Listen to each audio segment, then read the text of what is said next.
Yesu ashimwe, ndabasuhuje mu izina rya Yesu Kristo. Mwebwe mubana natwe ahangaha kwizera kugeza TV, muraba agaciro gakomeye cyane iyo mufata umwanya wanyu mukabana natwe. Kuba mwarakoze subscribe mwagize neza, murabo kubahwa, respect. Kubana natwe byiza bitwereka yuko mudukurikira, bitwereka yuko mushyigikira. Imana ijye ibahereza umugisha. Tubifurije rero umwaka mushya muhire wa 2026. Uyu mwaka uzababere mwiza, uyu mwaka itaragende neza bizagende neza, umwaka buri wese azabone ineza y'Imana. Tugiye kuganira rero ku ijambo ry'Imana. Ijambo ry'Imana ni ubuzima, ijambo ry'Imana ni ryo ritubeshaho, ijambo ry'Imana ni ryo ryaturemye kandi na ryo ryaremye isi. Ijambo ry'Imana ni ryo ridukiza. Imana ishimwe kandi Imana ihimbazwe. Wowe rero utarakora subscribe kwizera kugeza TV, turagusaba kugira ngo ujye kuri Kwizera Gukiza TV, kandi like, share na comment ndetse na subscribe kugira ngo tujye tubana umunsi ku munsi. Nukuri ntukagende udakoze subscribe. Reka rero dusenge Imana kugira ngo tubashe kwinjira mu mwanya w'ijambo ry'Imana. Mana Data wa twese wo mu ijuru, Mana nziza, Mana ikomeye, Mana wo kwizera, Mana ifite ubutware n'ubushobozi, Mana yahozeho irunganiza urayiteka. Umwana wacu Yesu Kristo, turagushimiye kuri imbaraga zacu, turagushimiye kuri amahoro yacu, turagushimiye ko ariho ugira ikirema warangiza kukirema ukagikomeza. Kandi nawe uwanya nawe mu byaremwe byose, nawe uwanya nawe, nawe ukora nkawe, nawe uvuga nkawe, nawe ureba nkawe, nawe ukunda nkawe. Mana urihagije muri byose, wabanye natwe mu myaka yatambutse, n'uyu munsi uracyari kumwe natwe. Izina ryawe nirihabwe icyubahiro. Tuje imbere yawe rero muri uyu mwanya w'ijambo ryawe. Mwami, turakwinginze kugira ngo ubane natwe muri uyu mwanya, urukire kubana na buri muntu wese mu izina rya Yesu. Uzakora subscribe, uzareba iki kiganiro Mwami, akareba iri jambo, akumva ijambo ryawe, kuko ijambo ryawe Mwami niryo ritubeshaho. Ijambo ryawe ni imbaraga. Pawulo yandikira Abaroma aranditse ngo ijambo ryawe harimo imbaraga ikiza buri muntu wese ubashe kuryizera, uryumvise akaryizera, harimo imbaraga zikiza. Imana ishimwe kandi Imana ihimbazwe. Ngaho bana natwe rero, ukomeze utugirire neza mu izina rya Yesu dusaze twizeye, amen. Imana ishimwe. Uyu munsi rero tugiye kuganira cyangwa se tugiye kwiga icyigisho kivuga gusenga. Ese gusenga ni iki? Ni izihe nyungu dukura mu gusenga? Imbaraga z'amasengesho ni izihe? Ni hehe ho gusengera? Ni ryari umuntu akwiriye gusenga? Ni igihe ko umuntu akwiriye gusenga? Ese ninde ukwiye gusenga? Iri ni ijambo dukunda gukoresha mu buzima bwacu bwa buri munsi. Iyo ubonye umuntu afite Bibiliya n'igitabo cy'indirimbo agenda mu muhanda, ubona yuko agiye gusenga. Nawe uhita ubyibwira rwose ko agiye gusenga. Niyo umubajije akubwira yuko avuye gusenga. Mu yandi magambo bivuga ko rero gusenga ni ubuzima, gusenga ni imibereho. Imana ishimwe. Ibyo nibyo tugiye kurebera hamwe muri uyu mwanya w'ijambo ry'Imana. Turarebera hamwe nanone n'inzitizi z'amasengesho. Burya amasengesho agira inzitizi, amasengesho agira kidobya, amasengesho agira inkomyi. Ushobora kuvuga ngo uri gusenga, ugafata ibi ugasenga, ukiyiruza ubusa umunsi wa mbere, umunsi wa kabiri, umunsi wa gatatu n'icyumweru. Hari n'abamara iminsi 40 basenga, ariko bikarangira fedofe, nta kintu bagize ute, nta musaruro babonye muri ayo masengesho. Turarebera hamwe rero inzitizi z'amasengesho, kandi ndizera ndashidikanya ko wowe urimo urakurikira iki kiganiro cyangwa se iri jambo ry'Imana, urava urarangiza gukurikirana iki cyigisho hari wafashe icyemezo, Imana ishimwe kandi Imana ihimbazwe. Muri ibyo arandika ngo ndetse n'umwana muto uzi gusenga Imana ngo ntabwo azagira ubwoba, ahubwo azafashwa no gusenga. Imana ishimwe. Kandi nk'amasengesho yacu ngo iyo dusenga agera kure cyane, aratumbagira akagera no ku nyenyeri. Imana ishimwe, Imana ihimbazwe. Ndetse amasengesho arya amaja no kumanuka, kuko turasenga afitemo imbaraga zo kuzura ibyari byaraboze. Imana ishimwe kandi Imana ihimbazwe. Gusenga niyo ntwaro umukiranutsi arwanisha, niyo ntwaro umukristo arwanisha, niyo turufi ry'izindi. Haleluya. Nta ukina n'usenga, nta muntu n'umwe ukina n'usenga.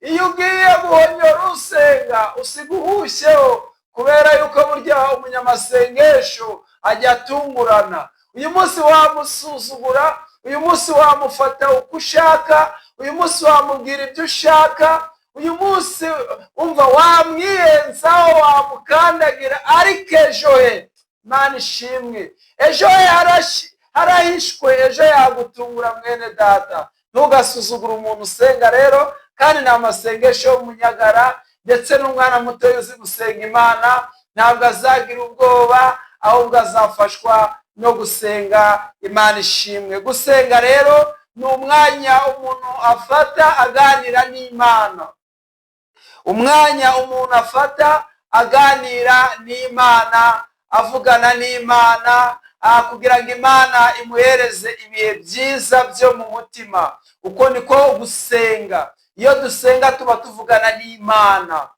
direct, tuba tuvugana n'Imana. Kubera iki? Nuko Yesu Kristo yaduhuje n'Imana. Amasengesho ajya duhuza n'Imana. Haleluya. Imana ishimwe, Imana ihimbazwe. Iyo rero dusenga, Imana iduhereza ibihe byiza byo mu mutima. Inyungu tubonera mu gusenga. Iyo dusenga tubona inyungu. Inyungu ya mbere, duhabwa ubutabazi. Dusenga dusaba ubutabazi ku Mana. Ndengoma 2:7-14 cyangwa nihere kuri 13 havuga ngo ikaraba ngo nindamuka nkinze ijuru, imvura ntigwe, bohereza mugega mu bantu banjye. Birashoboka ko Imana yakinga ijuru, birashoboka ko Imana yatuma imvura ntigwe, birashoboka ko Imana yakohereza mugega mu bantu, inzige zikaza zikoba imyaka, n'inzige zikaza, ibyonyi bikaza mu myaka, ngo maze abantu banjye, abantu bitiriwe izina ryanjye, ngo nibapfukama bakasenga, bakandamya, bakanyambaza, nanjye nzabumva ndi mu ijuru, manuke nanjye nze mbakirize igihugu. Murumva ko rero mu gusenga tujya duhabwa ubutabazi. Icya kabiri, duhabwa imbabazi. Umugabo witwa Yona, Imana yaramuhamagaye iramubwira ngo najye kuburira ubwoko bw'Ininive. We aho kugira ngo ajyeyo, ahubwo Tarushishi. Ntiyamenya yuko Imana ifite urukundo kuri buriya bwoko, idashaka ko barimbuka. We arahunga. Amaze guhunga, agera mu bwato, ari mu bwato ateza mu muraba. Amaze guteza mu muraba, baza kumenya abasare ko ariho wateje ikibazo. Arabati rero ni jyewe nyirabayazana w'iki kibazo. Nuko abagira inama yo kumujugunya mu mazi. Bamujugunya mu mazi, urufi ruramumira. Amaramo iminsi 3. Imana agezemo imbere arasenga. Agezemo imbere, Yona yamaze Imana, aca bugufi imbere y'Imana, asaba imbabazi Imana. Imana itegeka urufi kumuruka hakurya y'inyanja ku mwaro, nuko Yona ababayeho, Yona abona imbabazi z'Imana. Duhabwa indi mibereho, duhabwa imibereho mishyashya. Ni icya gatatu, iyo umuntu ari gusenga Imana mu masengesho tujya duhabwa imibereho mishyashya bene data. Zaburi ya 91 haravuga ngo uba mu rwisho rw'isumba byose azahama mu gicucu cy'ishobora byose. Kuba mu rwisho rw'Imana, kuko gusenga ni ukuba hafi y'Imana. Uba mu rwisho bw'isumba byose azahama mu gicucu cy'ishobora byose. Imana ishimwe cyane. Duhabwa imibereho mishya, duhabwa imbaraga.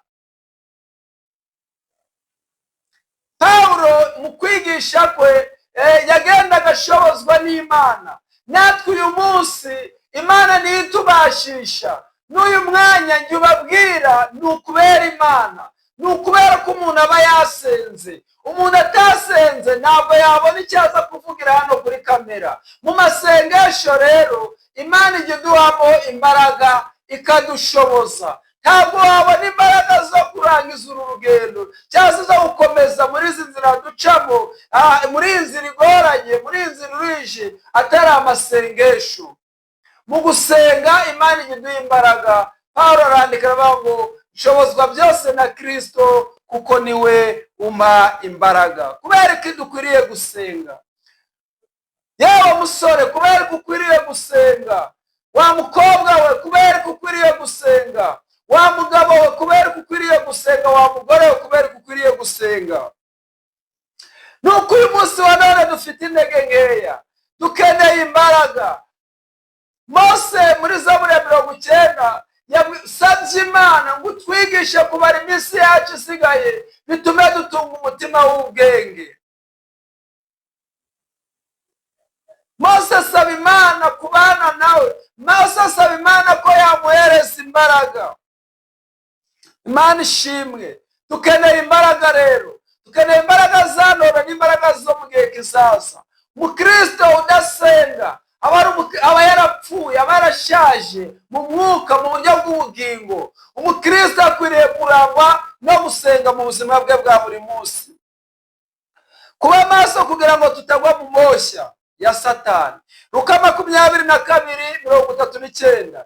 Yesu azamuka ku musozi wa Erayone ajyanywe n'abigishwa be, ngo nuko yigira imbere gatoya kugira ngo basenge. Wagarutse asanga basinziriye. Harababwira ati ariko muraryamye murasinziriye, basi nimwakihangana mukabana nanjye umwanya mutoya. Harababwira ati rero nimube maso kugira ngo mutagwa mu moshya. Iyo umuntu adasenga ngo mu byaha, iyo umuntu adasenga ngo mu bishuko bitandukanye, mu gusenga rero bituma umuntu aba maso kugira ngo Satani atamwanduza. Kubera urugamba turwana, Abefeso 6:10, Pawulo yandikira Abefeso muri iki gice cya 6:10, yarabwiye ngo ibisigaye mukomerere mu mwami no mu mbaraga z'ubushobozi bwe bwinshi. Kuko tudakirana n'abambaye inyama n'amaraso, ahubwo dukirana n'abakomeye, dukirana n'abatware, dukirana n'abafite ubushobozi, kandi dukirana n'abayobora mu bwami bw'Abamedi n'Abaperesi, ndetse n'abo mu isi y'umwijima. Turwana n'imbaraga zikomeye, turwana n'abantu b'ibihangange, turwana n'abakomeye. Tudafite umwami Yesu, izi ngabo za Satani, aba bakozi ba Satani baturimbura. Umunyamasengesho rero akwiriye guhora asenga kugira ngo iki abone imbaraga, kuko umwanzi turwana nawe ni umwanzi ukomeye bene data. Kubera urugamba turwana rwa buri munsi, itorero dukeneye gusenga. Ni gute umuntu asenga? Wifata gute iyo usenga? Ni ukuba maso. Igihe usenga ukwiriye kuba maso. Ibyahishuwe 16:15 haravuga ngo dore nzaza nk'umujura. Hahirwa uba maso akarinda imyenda ye kugira ngo atagenda yambaye ubusa bakareba isoni z'ubwambure bwe. Kuba maso umuntu akwiriye kuba maso. Yesu azaza nk'umujura, Yesu azaza atunguranye, ntawe uzi isaha azazira, ntawe wabimenya. Iyo usenga rero ukwiriye kuba maso, ukarinda imyambaro yawe, ukarinda ikintu cyanduza umwambaro wawe. Hano hanze hari ibirangaza byinshi, hano hanze hari ibishuko byinshi, hano hanze hari ibintu byatuma wajyamo ugasanga utakaje icyubahiro, uko abantu bakubonaga, uko abantu bagufataga, ugasanga urabitakaje. Ukwiriye kuba maso rero. Iyo usenga ukwiriye kuba maso mwene data, kugira ngo Satani ataza kwanduza imyambaro yawe. Usengesha umwuka iteka. Yohana 4:23. Aha ni ikiganiro Yesu yagiranye n'umugore w'umusamariyakazi igihe yamusabaga amazi. Amusabye amazi, umugore aramubwira ngo wowe uri umuyuda, njyewe ngaho umusamariya, duhuriye. Basi wazanye ikivomesha, aramubwira ngo kibaye wari uzi impano yo gusabya amazi iyi murimo, wakamuhereje amazi nawe akayiguhereza. Nuko uwo bakomeza kugirana ibiganiro babasengeraga ku misozi aho Yakobo yari yarabaraze. Ariko Yesu aramubwira ngo igihe kizagera nimwe mugisengera kuri utu tununga, ahubwo birakwiye yuko abasenga data by'ukuri, birakwiye yuko abasenga Imana by'ukuri, batiyoberanya, batishushanya, batihimbaza. Bene abo basenga data, basenga Imana bakayisengera mu kuri no mu mwuka. Usengera Imana mu ijambo, ugasengera no mu mwuka. Imana ishimwe. Haleluya. Inzitizi z'amasengesho. Inzitizi ya mbere ni ibyaha. Usenganye ibyaha, Imana ntabwo ikumva. Bisaba kubanza wikiranura n'Imana. Mbere yo gusenga birasaba kubanza wihana. Yesaya 59:1.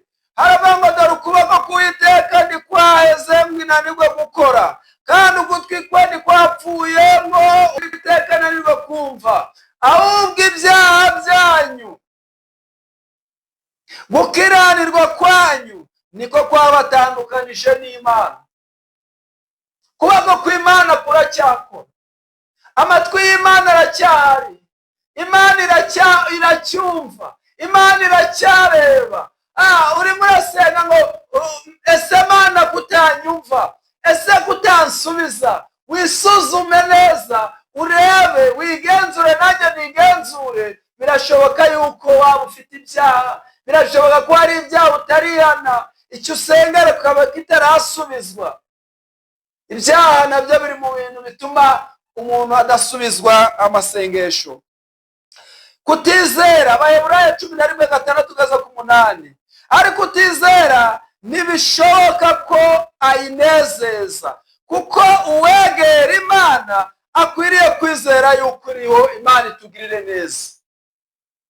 Kutizera, umuntu utizera ntabwo ashobora kunezeza Imana. Mu masengesho udasenganye kwizera ntabwo ikoreka rwose. Biragusaba kuzamura kwizera. 2025 birashoboka yuko byanze, ariko 2026 umeneye ibanga, ugire kwizera, uzamure kwizera, urebe ko bitazakunda, urebe ko bitazemera. Imana itugirire neza. Hari ukwimika ibigirwamana, ugasanga umuntu afite ibigirwamana mu rugo, ugasanga umuntu arimo arasenga ariko agiye kwa Nyabingi, agiye kuraguza. Ezekiyeli yabyanditseho mu gice cya 14:3 ngo mwana w'umuntu, aba bantu bazanye ibigirwamana byabo bakabigira no mu mitima, kandi ikibi kibagusha bagishyize imbere yabo. Ni ukuvuga ngo abantu bazanye ibigirwamana babishyira mu nzu, barangije barabyubakira, byinjira no mu mitima yabo. Urumva rero ko kwimika ibigirwamana bituma umuntu adasenga neza ngo isengesho rye ryumve. Ikigirwamana ashobora kuba ari umugabo wawe, ashobora kuba ari umugore wawe, ashobora kuba ari iyo modoka yawe, ashobora kuba ari ako kazi wishingikirijeho, ashobora kuba ari iyo garage ufite, icyo cyubahiro ufite. Ibyo byose ukabyirundaho ukumva nibyo biza imbere, hanyuma ngo urasenga. Nujya gusenga ibi bigirwamana warabyiyubatseho, amasengesho yawe ndakurahiye ntabwo azigera arenga umutaro. Biragusaba kubanza wiyambura ibyo bintu, ibyo bigirwamana ukabitwika, ugatandukana nabyo kugira ngo amasengesho yawe Imana yumve. Ahantu ho gusengera, ahantu ho gusengera ugomba kumenya ko urusengero rwa mbere ari urusengero rwo mu mutima. Nta gasozi wajyaho gusenga Imana. Ni wawe wasenga, ku rusengero wasenga, mu nzira wasenga, mu modoka yawe wasenga, mu murimo uri guhinga wasenga, mu kazi ukora wasenga. Gusenga ugomba gusengera mu mutima wawe. Imana iri muri wowe, Imana iri muri nje, Imana ituye muri twebwe. Nusenga usengere mu mwuka, usengere no mu kuri kw'ijambo ry'Imana. Uzabona Imana, uzumva Imana, uzongera wumva ijwi ry'Imana, uzumva imvugo y'Imana, uzabona Imana nusengera mu kuri no mu mwuka.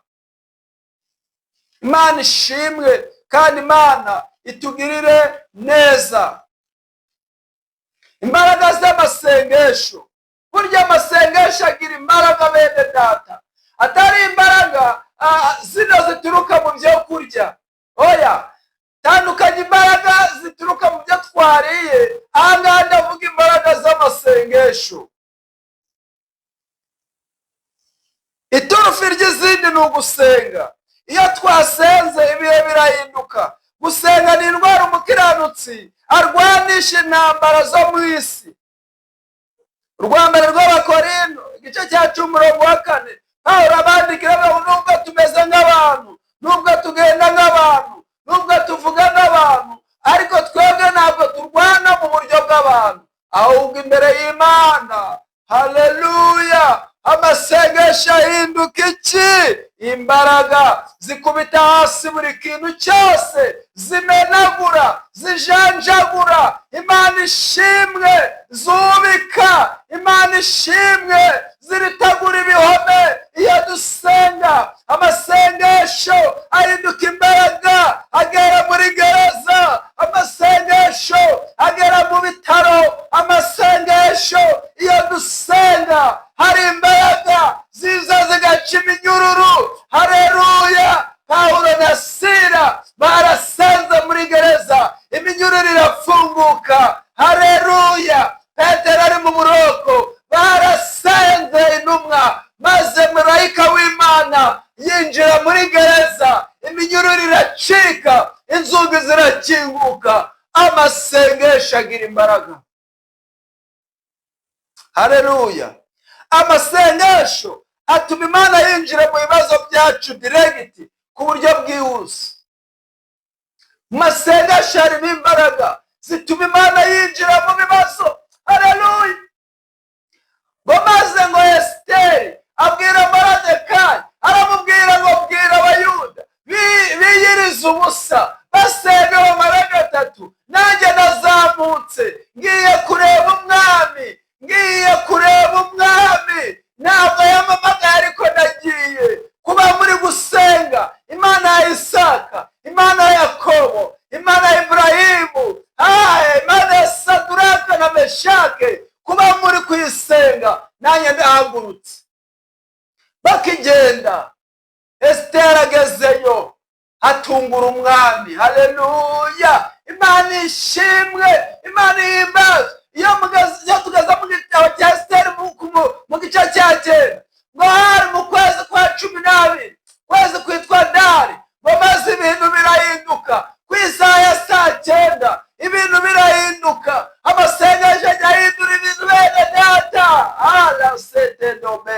nomenefo. Amasengesho ajya ahindura ibintu, ibintu birahinduka. Abayuda bariho bagira ububasha ku banzi babo. Imana ishimwe. Amasengesho ahindura ibyanze guhinduka. Amasengesho yubura iby'abadayimoni bubitse.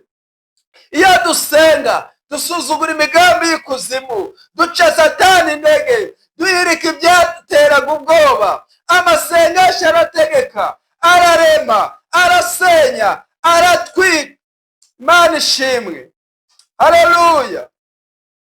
Ndasoje rero, ariko nagira ngo nkwibutse yuko Yakobo ajya kwandika mu gice cya 5 umurongo wa 6, yaranditse ngo amasengesho y'umukiranutsi agira umumaro iyo asenganye umwete. Ushyiremo imbaraga, nanjye nshyiremo imbaraga, dusenga Imana. 2026 aya masengesho nidusenga neza, dukurikije biriya twumvise, dukurikije ziriya nama, ubuzima bwawe buzahinduka, ubuzima bwanjye buzahinduka. Shalom, shalom.